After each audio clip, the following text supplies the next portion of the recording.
사람들은 이 인간이 유한적인 존재라는 걸 알기 때문에 사람의 본능 속에는 무언가 흔적을 남기고 싶은 본능들이 있는 것 같습니다.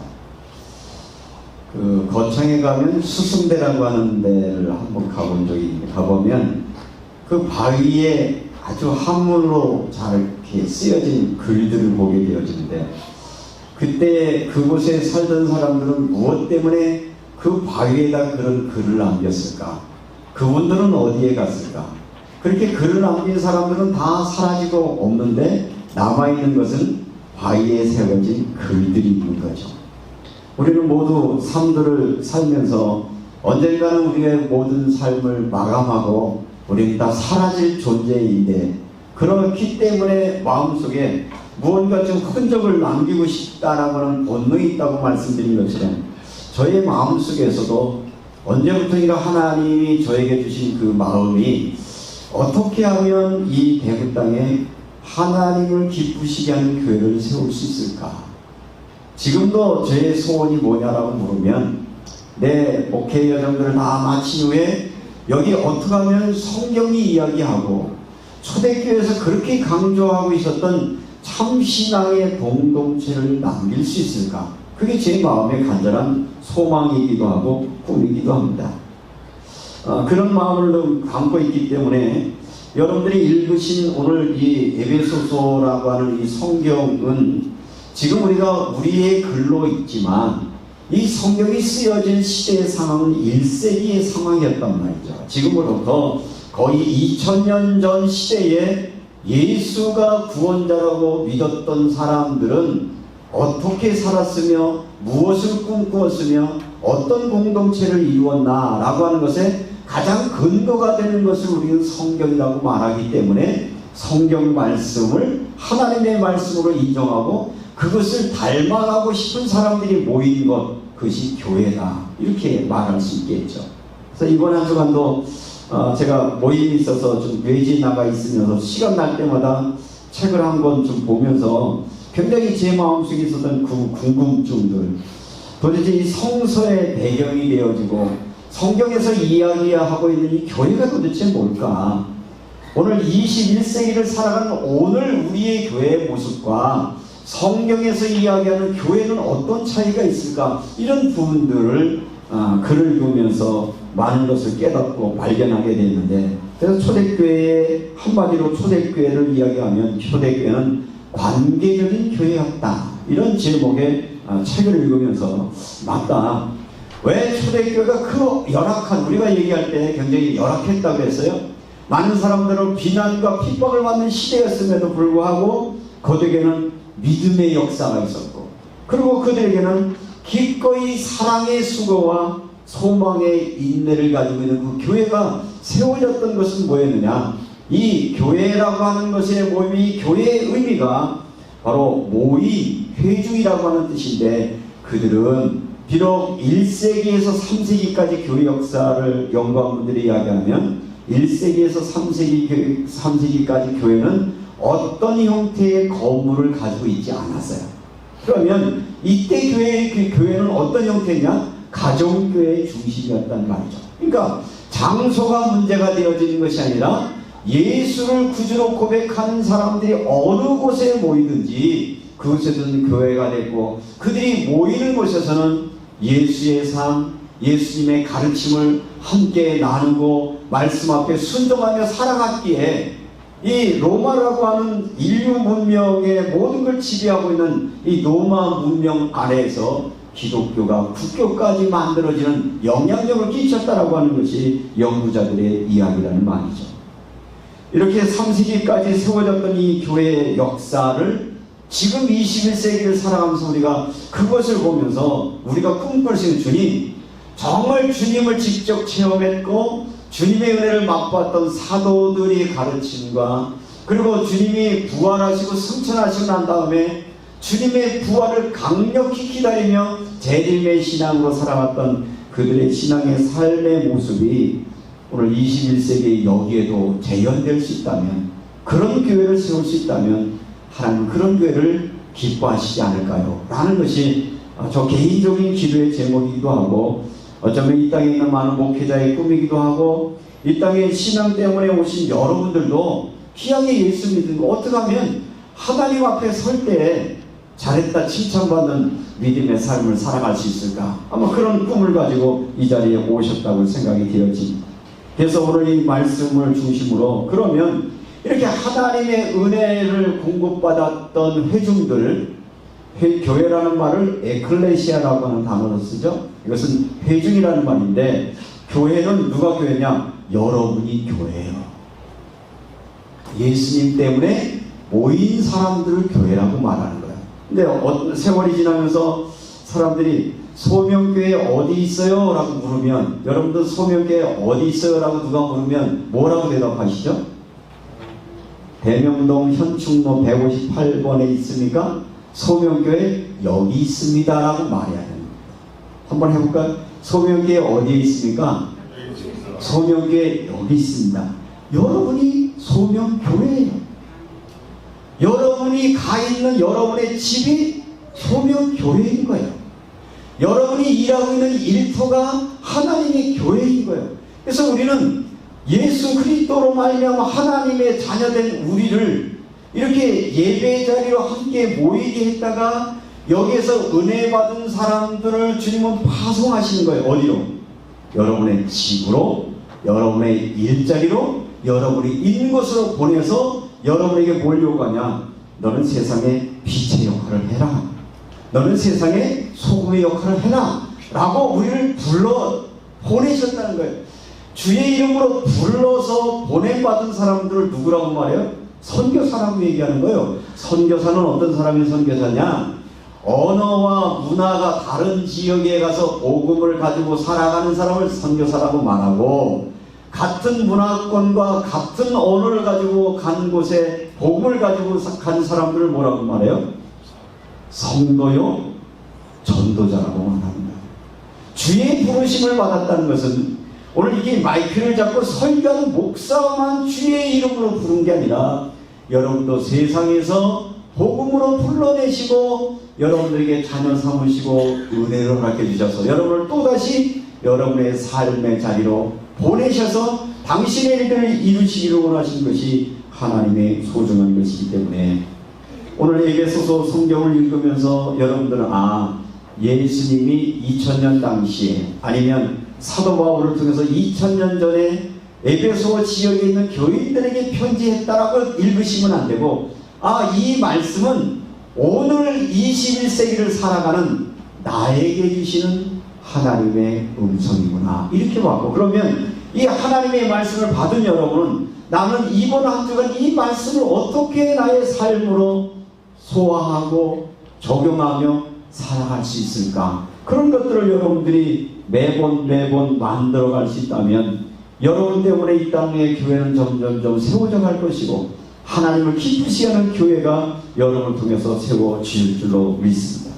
그래서 오늘 제가 준비한 말씀은, 이렇게 우리가 은혜를 받아야 되면 은혜의 수단들이 있는데, 어떻게 우리가 이 은혜를 받아서 우리에게 부르신 하나님의 일들을 감당할까? 라는 말씀을 준비했고요. 하나님이 오늘 저와 여러분에게 주신 말씀 중에 특별히 4장 15절 말씀에 보면, 우리가 성도로 부름받은 사람들은 어떤 목표를 가지고 살아가야 되느냐? 오직 사랑 안에서 참된 것을 하나요 범사에 그에게까지 잘할지라. 우리가 어떻게 되기를 하나님이 기대하시냐? 우리 신앙이 성숙되기를 원한다는 거예요. 여러분의 인격뿐만 아니라 여러분의 영성이 성숙되는데 어디까지냐? 그에게까지 잘할지라. 그는 머리이고 그리스도라. 하나님 우리에게 소망이 기대가 뭐냐? 여러분 모습 속에서 예수님의 모습이 보여지기를 기대한다는 거예요. 그러니까 영성은 눈을 감으면 뭔가 막 보여지고 귀로 들려지는 게 영성이 아니라, 나의 일상적인 삶들 속에서 내가 그리스도인으로 당당하게, 그리고 성서가 이야기하고 그 말씀대로 삶을 실천해 나가는 또 다른 예수 한 사람 한 사람들이 세워지 가기를 주님은 원하신다는 것입니다. 저는 그래서 이런 말씀이 늘 마음속에 있기 때문에, 어디를 가든지 누구를 만나든지 항상 의식하며 살아가는 것. 주님, 오늘 내가 오늘 또 만나는 이 사람과의 관계 속에서 어떻게 하면 하나님을 기쁘시게 할 수 있을까? 순간순간 판단력이 올 때 이것이 하나님이 기뻐하는 일일까? 내가 기뻐하는 일일까를 한 번쯤 생각해서 선택하게 되어지고, 말을 한마디 하더라도 가급적이면 이것이 어떤 것이 유익일까라고 하다 보니까 이제는 조금은 그리스도인으로 살아간다라고 하는 것은 뭐 화려한 결과를 갖거나 이 땅의 물질이나 이 땅의 명예를 많이 갖는 것도 하나님의 은혜의 축복이지만 내 안에 하나님의 나라가 점점점 만들어져 가고 있고 내가 그리스도를 닮아가고 있는 삶을 살아간다는 것 때문에, 그것 때문에 기뻐하는 한 주간의 삶을 살 수 있게 되어집니다. 그러므로 사랑하는 성도 여러분, 오늘 이 자리에 예배 참석한 여러분에게도 이 주님이 원하시는 그 소원이 여러분에게 마음에 담겨지시기를 주님의 이름으로 축원합니다. 오직 사랑 안에서 참된 것은 하나요? 범사에 그에까지 자랄지라 그는 머리니 곧 그리스도라, 이렇게 말하고 있습니다. 그러면 이 말씀의 의미는 초대교회가 관계적인 교회라고 말씀을 드렸어요.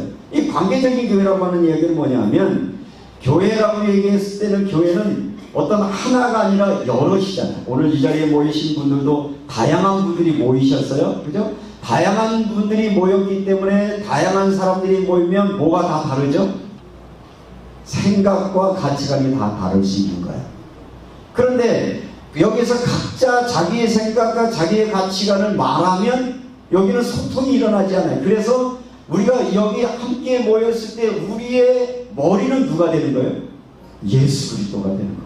그래서 모든 판단, 가치 기준은 예수가 되는 것 때문에 우리가 함께 모일 수 있는 거지, 여기에 모여가지고 당신 의견 내봐라, 우리의 의견을 말하려는 게 아니라 주님이 선하시고 기뻐하시고 온전한 뜻이 무엇인지 분별하려고 하니까 이곳에 모여서 예수가 우리의 머리가 되시고, 이것은 여럿의 공동체를 얘기할 때 교회는 머리가 되시는데, 개인이 주님을 고백할 때는 어떻게 고백하느냐 하면 주님이 우리의 머리가 되신 게 아니라 예수는 우리의 주 되신 거예요. 주라고 하는 것은 예수는 나의 주인, 예수는 나의 왕이다라는 고백입니다. 주는 그리스도시요 살아계신 하나님의 아들입니다. 이 말은 뭐냐? 예수님은 내 생명의 주인이시고 나를 다스리는 왕이시고 나를 하나님께로 인도하는 선지자이시고 내 죄를 사하시는 제사장이십니다. 그 내용이 포함되어 있는 거예요. 다시 말하면 여러분들이 주님 앞에 설 때마다 우리는 어떤 삶을 살아야 되느냐면, 하나님, 내 삶의 주인은 주님이십니다. 한번 더 고백해 봅시다. 주님, 나의 주인은 주님이십니다. 그렇게 고백하고 한 주간을 살아가는 거예요. 실제적으로 한 주간을 살아갈 때 이게 실제가 되던가요? 자, 누가 주인이라고요? 주님이 나의 삶의 주인이세요. 근데 실제적인 주인은 누가 했어요? 우리 또 내가 했다. 또 우리의 감정에 빠져서, 또 내 판단력에 빠져서. 그래서 우리는 끊임없이 신앙한다는 얘기가 뭐냐? 하나님이 선하시고 기뻐하시고 온전한 뜻이 무엇인지 분별해 가는 거예요. 그 분별이라고 하는 건 누가 해요? 여러분 스스로가 해야 되는 거예요. 판단력은 누구에게 주셨어요? 여러분에게 주셨어요. 선택을 누가 하나요? 하나님 뜻대로 하세요. 아니요, 여러분이 선택해야 돼요. 이게 감리교의 특징이에요. 하나님은 우리에게 그냥 가만히 있는데 저절로 여러분 하나님을 이렇게 끌고 가지 않습니다. 순간순간 우리는 선택하고 선택하는데 그 선택이 하나님의 뜻을 선택할 수 있는 자유의지를 우리에게 주셨다는 거예요. 그래서 선택은 우리가 하는 것이기 때문에 선택하는 권리를 주신 대신 뭘 요구하시냐? 책임인 거죠. 선택은 여러분이 마음대로 하셔야 되지만 결과는 누가 책임되는 거예요? 내가 책임되는 거예요. 그래서 기왕이면 우리가 하나님이 원하시고 기뻐하시는 일을 선택하면 그 선택한 것은 누가? 하나님이 원하시는 것은 선택이기 때문에 주님이 그때 간섭하시는 거예요. 주님이 그 일을 인도하시는 거예요. 근데 하나님이 원하시는 걸 선택하지 않을 때는 이건 내가 책임져야 되는 것이에요. 이런 것을 우리의 신앙의 삶들 속에 여러분들이 끊임없이 경험하게 되어지면, 그래서 말씀에 순종하며 살아가야 됐다, 그런 신앙의 고백을 여러분이 들을 수 있는 거죠. 우리가 특별한 행사 때만 했던 교리적 선언을 제가 지금 2주째 같이 하는데, 여러분들이 주보 뒤에를 한번 보세요.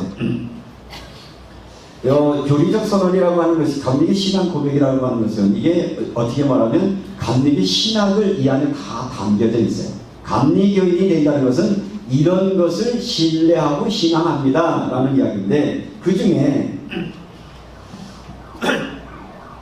세 번째 보면, 우리는 우리와 함께 계셔서 우리를 거듭나게 하시고, 하나님 우리를 거듭나게 하시고, 그것은 끝이 아니에요. 거듭나게 하시고 뭐 하시죠? 거룩하게 하시며 구별되게 하시고, 그 다음에 뭐예요? 완전하게 하시며 힘이 되시는 누구를 믿습니다?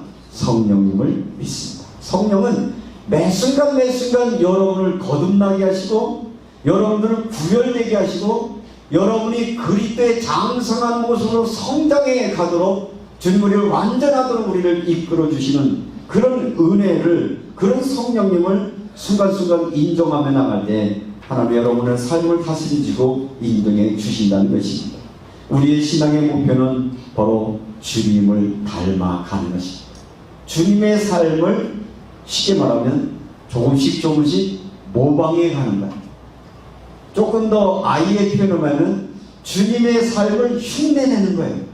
흉내내면서 하다 보니까 그게 자연스럽게 내 것이 되어지는 겁니다. 그죠? 아이들이 자라면서 뭘 흉내내죠?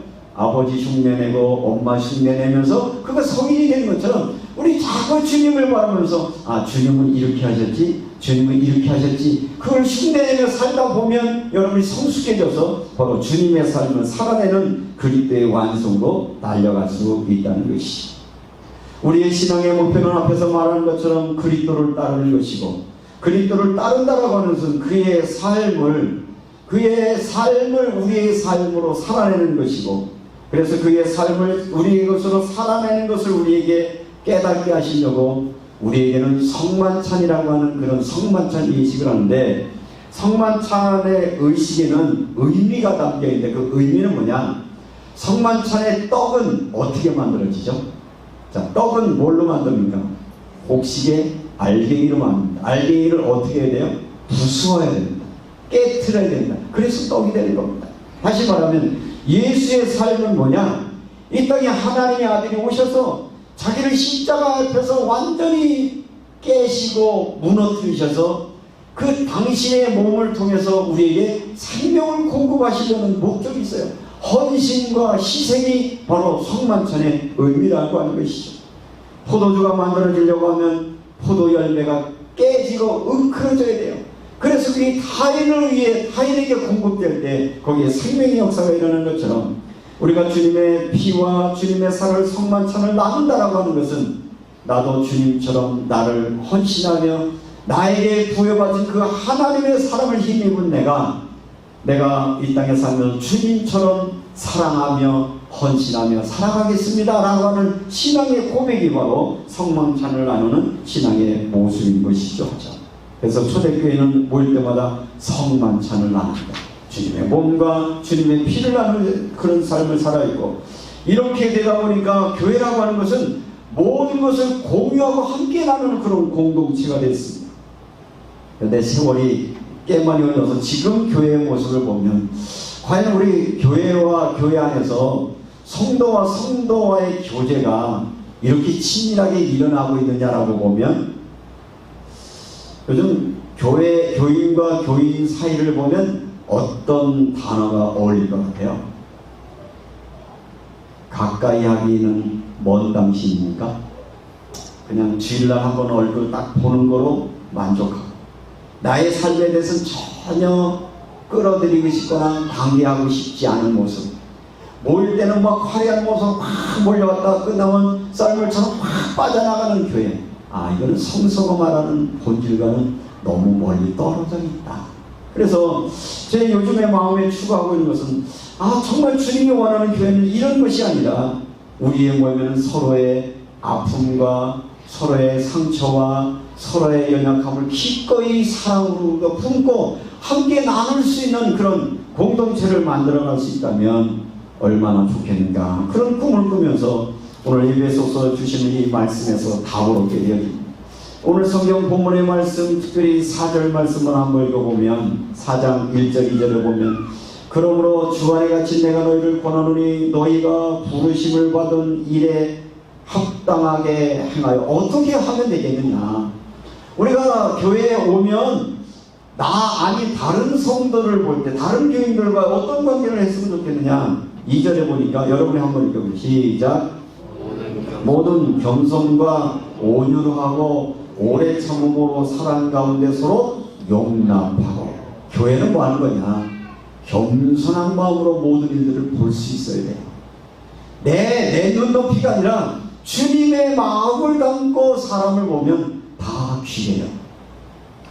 제가 보기에는 여러분 한 사람 한 사람 너무 소중해요. 다 차이가 있지만 그게 뭐냐. 주님의 마음에 겸손으로 대하고 온유한 마음으로 다하고 사랑으로 용납하고. 사랑으로 용납하라고 하는 것은 뭐냐. 다름을 인정하는 거예요. 다름을 인정. 근데 우리 사회의 어떤 생각 구조는 다름에 대해서 이해하는 부분이 많이 약해요. 이렇게 차별하려고 하는 마음들이 있죠. 예를 들면 음식 얘기를 해볼게요.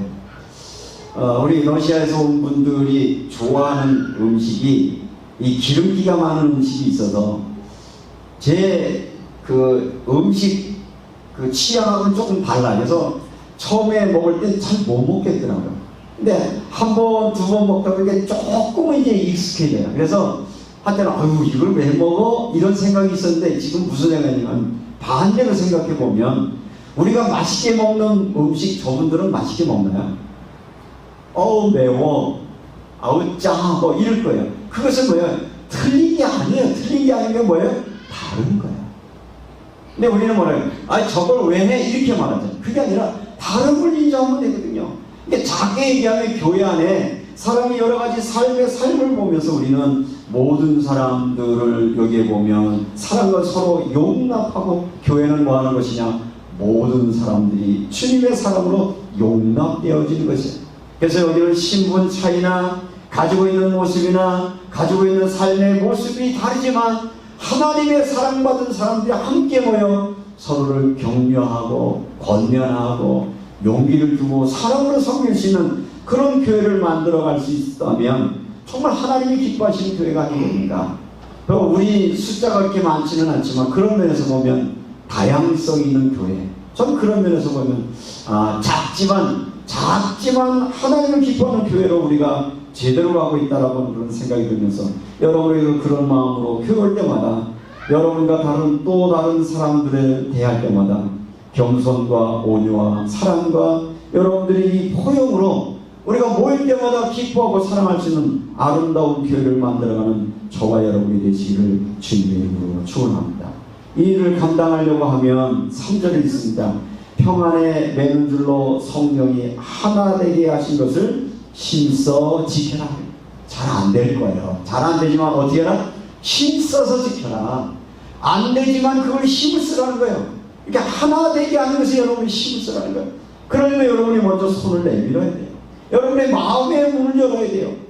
내가 먼저 내 마음의 문을 열지 않으면 상대방의 마음의 문을 열지 않죠. 우리가 서로 마음의 문을 열고 서로 교제가 일어나고 서로 아픔 이야기를 하고 서로 희망을 이야기할 수 있는 그런 성도와 성도의 교제가 저와 여러분에게 있기를 주님의 이름으로 축원합니다. 그래서 이런 사람들이 모인 곳에 각자의 직분, 달란트에 따라서 역할을 맡기죠. 오늘 성경에 기록된 역할을 보면 사도, 선지자, 복음 전하자, 목사와 교사 얘기했는데 21세기에 있는 우리 교회의 역할은 목사, 장로, 권사, 집사 이런 직분들 각자 섬길 수 있는 이것들 주시는데 이 직분을 주신 목적이 뭐냐? 이것은 목사가 목사 되는 것은 목사가 무슨 특별한 특권을 행하라고 하는 것이 아니라는 얘기예요. 어떤 장로의 직책을 줘서 특권층을 누리라는 게 아니에요. 직분을 줘서 특권을 준 게 아니라 12절 말씀입니다. 우리에게 직분을 맡기신 이유가 뭐냐? 12절 같이 있습니다. 이는 성도를 온전하게 하여 봉사일을 하게 하며 그리스도의 몸을 세우게 하려 하시니, 목사를 세운 것은 그냥 어떻게 하면 교인들을 그리스도의 몸으로 세워가는 일을 했기 때문에 기꺼이 헌신하고 수고하는 자리, 그게 목사의 역할이고 교인들의 역할인데, 이런 부분을 놓치게 되어지면 자기 권리를 주장하게 되고 자기 어떤 이익을 추구하다 보면, 그래서 오늘날 많은 교회가 많은 문제들을 발생하는 모습을 보면서 늘 기도하며 주님, 나를 내려놓고 성도를 세우는 데만 온전히 나를 사용하게 하옵소서. 때때로는 우리 한국의 사람들은 권위라는 이야기가 뭔가 이렇게 에헤이 그러면 그 앞에 우리가 납작 엎드리라. 근데 이게 조용히 다가오면 무시하려는 경향이 있어요. 성서의 개념과는 다른 거예요. 여러분, 권위는 여러분 앞에 억압적으로 모습 나간 사람 앞에 굴복하는 굴욕이죠. 정말 예수님이 이 땅에 오셔서 가장 낮은 모습으로 친구로 여러분에게 다가오신 거지, 그분이 만약 하나님, 우리가 보통 다른 무서운 모습으로 왔다면 우리가 그분을 구주로 받을 수 있었겠습니까? 그렇다면 우리는 우리의 체면이나 우리의 권리나 뭘 주장하는 것이 아니라 가장 겸손한 모습으로 다가가 친구처럼 여러분에게 이렇게 다가가는 우리 성도들 한 사람 한 사람 되시기를 주님의 이름으로 축원합니다. 바람기는 주님은 우리에게 친구처럼 오셨어요. 가난한 자에게는 가난한 자의 모습으로 오셨고, 병든 자에게는 그를 국민의 여긴 마음으로 다가가셨고, 범죄하여 사람들 앞에 외면받은 사람들을 그 품는 모습으로 다가갔다면, 저와 여러분이 그런 모습으로 살아낼 수만 있다면 그런 교회가 가장 건강한 교회고, 그런 교회를 통해서 하나님은 더 많은 그리스도인들을 이 땅에 세워가기를 원하신다는 것입니다. 그러나 이것이 우리가 한두 번으로 실행하는 것으로 되어지지 않기 때문에 우리는 끊임없이 어쩌면 힘써 지키라는 그 명령 가운데 우리가 서야 되는 것입니다. 우리가 해야 되는 이 땅의 사명은 뭐냐? 성도를 온전히 하며, 귀하게 여러분들이 주일날 교회 오실 때 오시면 내가 은혜 받아야지, 물론 여러분가 은혜 받아야 되지만 여러분이 조금만 마음에 열고 오늘 이 예배 참석한 우리 성도들을 어떻게 내가 하나님의 은혜의 자리에 함께 좀 같이 갈 수 있도록 안내할 수 있을까, 도울 수 있을까, 그런 마음이 더 있다면 교회는 더 좀 활력되어지고 더 기쁨이 되어지겠죠. 이 예배의 자리에 목사가 예배를 진행하는 게 아니라 여러분이 함께 예배를 만들어가는 여러분의 주인이세요. 이 예배의 주인공이 지금 누구죠? 제가 아니에요. 여러분이 이런 예배라는 이런 형태를 통해서 하나님께로 나아가는 여러분의 주인공이시라는 거예요. 여러분의 마음을 당해서 하나님의 마음을 담는 저와 여러분이 되시기 바랍니다. 그러려고 하다 보니까 어떻게 하면 이 은혜 받는 일들을 우리가 집중할 수 있을까? 시대는 많이 흘렀는데 시대의 흐름 속에서 우리가 이제 감리교회라고 하는 어떤 교단에 소속돼서 신앙을 하게 되는데, 감리교라는 말은 규칙쟁이들이라는 별명에서 만들어진 것이 감리교회라고 했어요. 요한의 순례가 어느 모임에 딱 가면 시기가 없는 사람이 딱 보면서 저 사람 가는 거 보니까, 여러분들이 주일날 여기 딱 지나가시면 예배 시간 다 돼가네 사람들이 보는 거예요. 왜냐하면 이 요한의 순례는 굉장히 경건운동을 하면서 영성을 해서 아주 규칙적인 모임에 참석을 했고, 규칙적으로 기도했고, 아주 규칙적으로 봉사하는 일들을 했기 때문에 야, 저 어떻게 저걸 지속적으로 저렇게 할 수 있을까? 이게 감리교회라는 말이에요. 그래서 요한의 순례가 우리에게 얘기할 때 은혜의 통로를 이야기할 때 감리교회인이 신앙으로 성숙된 영성훈련이 되려고 하면 은혜의 수단들이 몇 개 있는데, 그래서 오늘 설교 제목을 제가 은혜의 수단들 이렇게 했는데, 그러면 요한의 순례의 영성을 우리에게 소개를 하면서 은혜의 수단이 뭐가 있느냐? 첫째는 우리가 말씀 탐구. 그러니까 요한의 순례는 이렇게 말해서 나는 한 책의 사람이라고 말합니다. 그분은 굉장한 실력가였습니다. 그러나 모든 것의 최종 목표는 오직 한 책으로 모든 것을 답을 얻을 수 있다고 말했고요. 그래서 초대 요한의 순례 전도운동을 하면서 감리교인들의 특징은 성경을 연구하는 사람들, 성경을 보는 사람들인데, 웨슬리는 이렇게 말합니다. 성경을 여러분이 보실 때 다독하는 것도 좋지만 정독을 하시죠. 그리고 너무 많은 것을 읽으려고 하지 마십시오. 하루에 한 장만 읽으십시오. 이렇게 가르쳤어요. 자, 너무 부담 안 줄게요. 하루에 성경을 얼마나 읽어라? 한 장만 읽어라. 몇 분이면 될까요? 한 장인데 얼마면 될까요? 2, 3분입니다. 하루에 5분만 시간을 투자해도 여러분이 신앙의 성숙이 와요. 이걸 못하니까, 이게 안 되니까 정말 주님과 우리는 아무런 상관이 없는, 주일날은 교회는 오지만 실질적으로 내 안에 하나님의 나라와 그분의 다스림의 은혜를 경험하지 못하며 살아가는 그런 안타까움의 현실로 오게 되어지죠. 소명교회 교인들에게 부탁합니다. 하루에 성경 한 장씩만 읽고 그 한 장 속에서 특별히 이렇게 마음으로 다가오는 게 있어요. 그거 가지고 기도하는 것이, 오늘 내가 이 한 장 속에서 이 말씀을 내게 주시는데 이 말씀 앞에 순종하게 하시고 이 말의 뜻을 깨달으며 하루를 살게 하소서. 그렇게 되어지면 하루 읽은 한 장의 책을 가지고 그걸 가지고 뭐 하는 거예요? 기도하는 거죠. 말씀 붙들고 기도한다는 거예요. 그 말씀 가지고 기도라고 하는 것은 이것 주세요 저것 주세요가 아니라 어떠하면 하나님이 선하시고 기뻐하시고 온전한 뜻이 무엇인지 분별한 것 가지고 우리가 하루를 살아가자는 그 기도 속에 있을 때 말씀이 여러분을 인도하실 거예요. 하나님의 말씀이 살아서 여러분의 삶을 주장하게 될 그때에 질병의 문제도 어떤 재정의 문제도 사랑과의 가의 붕괴도 말씀이 주시는 원리를 가지고 여러분이 순종해 갈 때 하나님은 거기에 역사하신단 말이죠. 그런 믿음의 역사가 여러분의 있기를 주님의 이름으로 축원합니다. 요한일서 목사는 매일매일 자기 성찰의 시간을 가졌어요. 잠자기 전에 하루를 돌아보는 거죠. 그래서 이것을 기록으로 남겨놓은 것을 요한웨슬레의 일기라는 책으로 남겨놓았어요. 그분은 모든 하루하루를 일기를 쓰면서 삶을 이거는 일기를 누구에게 보여주려는 것이 아니라 누구 앞에 서는 거죠? 하나님이 내게 허락해 주신 하루의 시간을 하나님 앞에서 나는 어떻게 살았는가를 돌아보면서 잘못된 것은 돌이키고 내가 혹시 순간순간 내 감정 속에 살았던 것을 회개하고 또 내가 앞으로 살아갈 때 이럴 때는 이렇게 살아야지. 그런 사람의 감정들을 하는 겁니다. 저도 한 주간 모임이 있어서 나갔다 와가지고 어제 저녁에 자기 전에 한 주간의 일들을 일 속에 쓰면서 내게 주어졌던 은혜들, 내가 혹시 놓쳤던 것은 뭘까, 우리 교회들은 뭘까, 이런 것들을 쓰는 한 30분 정도의 그런 시간을 하면서 잠을 자는 습관을 지금 하고 있는데 여러분에게 그런 걸 요구합니다. 자기 성찰의 시간을 매일매일 한번 가져보세요. 목사님 학교 졸업했는데 왜 또 일기 쓰라고 그래요? 그게 신앙의 영성이라는 거예요. 그래야 여러분의 발전과 변의 역사가 일어나는 거죠.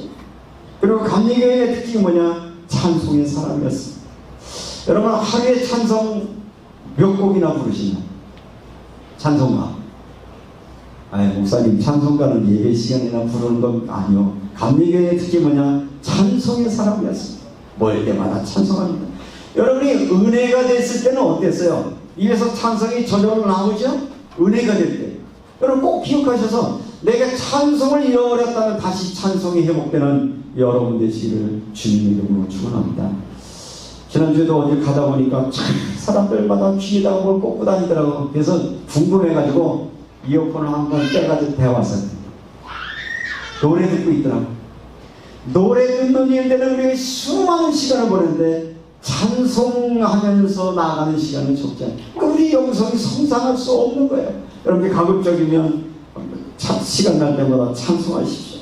그러면서 우리의 꿈은, 최종적인 목표는 주님을 닮게 해주시고 우리가 그리스도의 장성한 분량까지 자라게 하셔서 나를 바라보는 사람이 저기 그리스도인이 있구나. 당신을 보니까 당신이 그리스도인이셨군요. 당신을 보니까 나도 그 예수가 누군지 궁금해졌습니다. 예수를 믿고 싶습니다 라고 하는 그리스도의 파송된 제자의 삶이 여러분에게 나타나시기를 주님의 이름으로 축원합니다. 사람들이 여러분을 볼 때 예수 믿는 분이시죠? 예수 따라가는 분이시죠? 라는 것을 좀 보여줄 만큼 여러분의 일상적인 삶들 속에서 하나님의 은혜를 공급받는 은혜가 날마다 여러분 속에 있으시길 바라고요. 우리 소명교회 교인들을 볼 때마다 교회가 정말 주님의 은혜 가운데 있군요라는 걸 볼 수 있는 체험의 역사가 이번 한 주간도 여러분이 나타나시기를 주님의 이름으로 축원합니다. 좋으신 아버지 하나님 감사합니다. 우리는 날마다